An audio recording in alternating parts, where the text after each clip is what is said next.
হাসানুল হক ইনুরাই পুরো জুলাই অগাস্ট জুড়ে শেখ হাসিনাকে পরামর্শ দেয়া, সাপোর্ট দেয়া, তার পক্ষে অবস্থান নেওয়া, জুলাইকে সন্ত্রাসী কার্যক্রম বলা, এগুলো তারা তাদের জায়গা থেকে করেছে। নরপিশাচ, আমি এই শব্দটা ব্যবহার করব কেন? কারণ তারা হচ্ছে ক্ষমতায় টিকে থাকার জন্য মানুষের জীবনকে জীবন মনে করে না।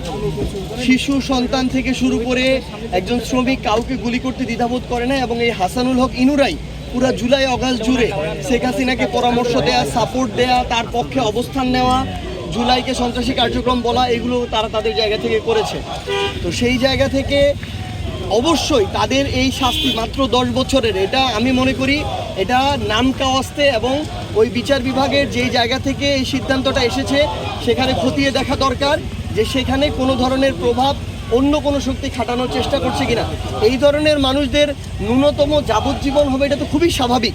যারা হত্যার সরাসরি নির্দেশদাতা, কুশীলব, তো সেই জায়গা থেকে আমরা তীব্র অসন্তোষ জানিয়েছি। আমরা পার্টির পক্ষ থেকে অফিসিয়ালি এটার বিরোধিতাও করেছি। আমরা এটা পুনর্বিবেচনার দাবি জানাই, রাষ্ট্রপক্ষ যেন এটা আবার নতুন করে আপিল করে। এবং আমরা আহ্বান করব আজকের দিনে দাঁড়িয়ে যে এই বর্তমান বিএনপি সরকার, আমরা তো কখনো বলি না জুলাই কোনো একটা নির্দিষ্ট দলের সরকারের, তাহলে এই জুলাই তো ওই বিএনপিরও সক্রিয় অংশগ্রহণ ছিল, ছাত্রদল, জামায়াত শিবির সবারই অংশগ্রহণ ছিল।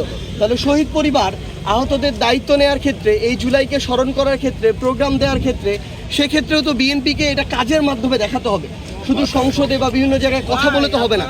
আমরা এখনো বিএনপির পক্ষ থেকে দলীয়ভাবে আমরা এখনো ওইরকম প্রোগ্রাম দেখলাম না, আমরা সরকারের পক্ষ থেকে প্রোগ্রাম দেখলাম না, এটা আমাদের খুবই আশাহত করেছে।